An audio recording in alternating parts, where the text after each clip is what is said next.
Well, to conclude, look at Revelation 20, starting in verse 11. And this is the saddest part of the scriptures. And I saw a great white throne. See where we are right here? The great white throne in the lake of fire. And him who sat on it, from whose face the earth and heaven fled away, and there was found no place for them. Who is this sitting here? John 5 tells us, God has committed all judgment to the Son. And the hour is coming when all in the graves will hear his voice, Jesus said, and he's sitting on that throne of judgment. And I saw the dead, verse 12, small and great, standing before God. The books were opened. Another book was opened, the book of life, and the dead were judged according to their works by the things written in them. The sea gave up the dead which were in it. Death and Hades, remember this? The grave, give up the dead that are in them. And they were judged, verse 13, each one according to his works. And death and Hades were cast in the lake of fire. So death and Hades here, the whole grave, this is cast into the lake of fire. The devil has already been cast in there. The beast and the false prophet are already in there. This is the second death.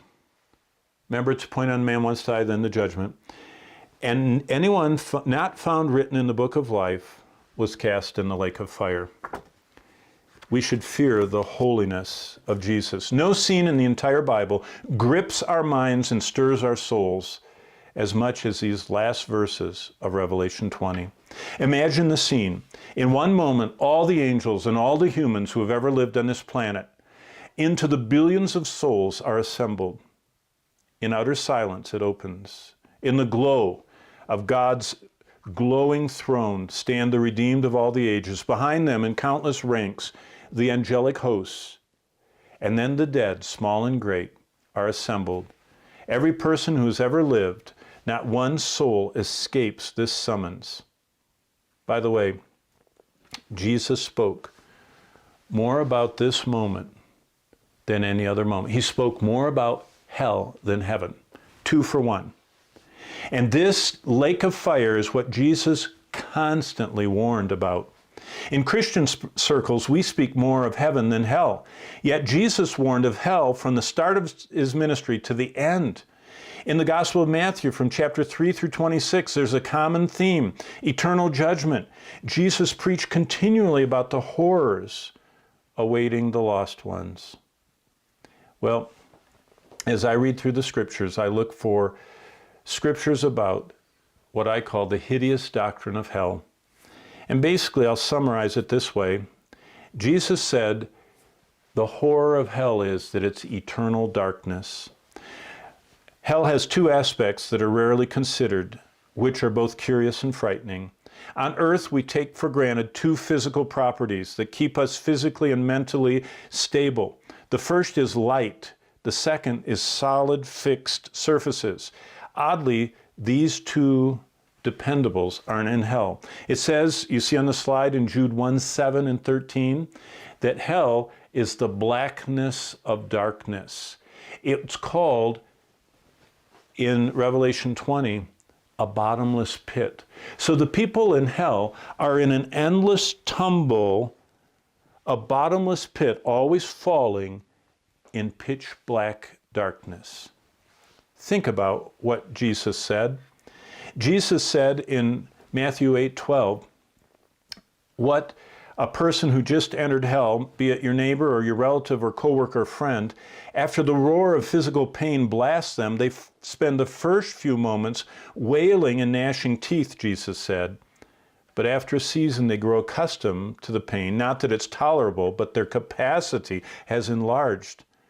And as they hurt, they think, and instinctively, a person entering hell starts looking around as they tumble, but all they see is blackness, impenetrable blackness. In the past, we learn if we look long enough, a glow of light will sometimes yield definition. So this person blinks and strains to focus their eyes. But as they turn and strain their eyes and wait, they see nothing but unyielding black ink. It clings and smothers them. Then they start reaching out their arms and legs, and they touch nothing. Then they realize hell is what Jesus said, a bottomless pit. That's Revelation 20, verses 1 and 2, where the devil is put into this bottomless pit before he gets in the lake of fire. It's an endless, bottomless pit. After fervorous tries, the person in hell pauses from exhaustion, suspended in the black. Suddenly, they scream, they twist, and they tumble onward, and they become lost in the blackness. By the way, everyone in hell believes. You know, it says that in James 2:19. You believe there's one God, you do well. Even the demons believe and tremble. People in hell will be crying out, Jesus, save me. But it's too late.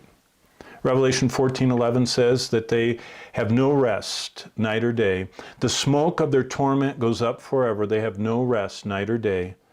And God's word tells us this: there's no second chance. We're appointed to die once, and after that, Hebrews 9:27, to face the judgment. Jesus describes hellfire.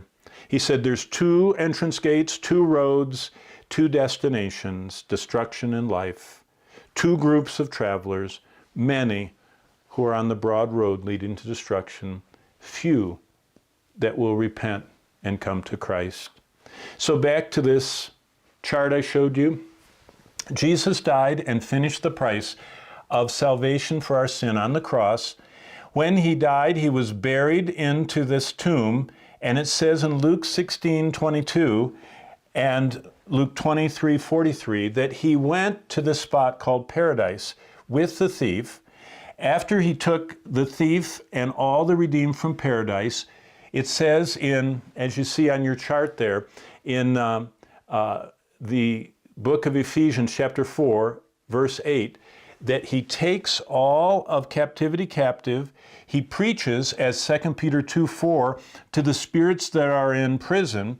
He comes through the empty tomb, ascends to heaven, and takes all the redeemed of all time with him, and he's seated on the right hand of the throne of God.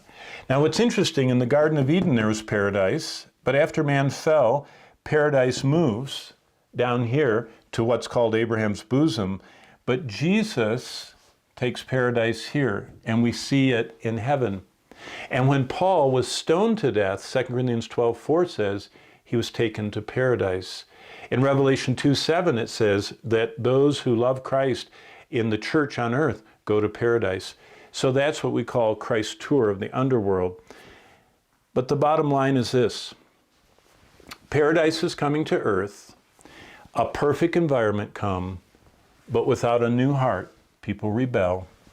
All who rebel face the judge, are cast in a lake of fire. And as we'll see in the next hour, those of us who repent in faith, calling in the name of the Lord, dwell in our Father's house.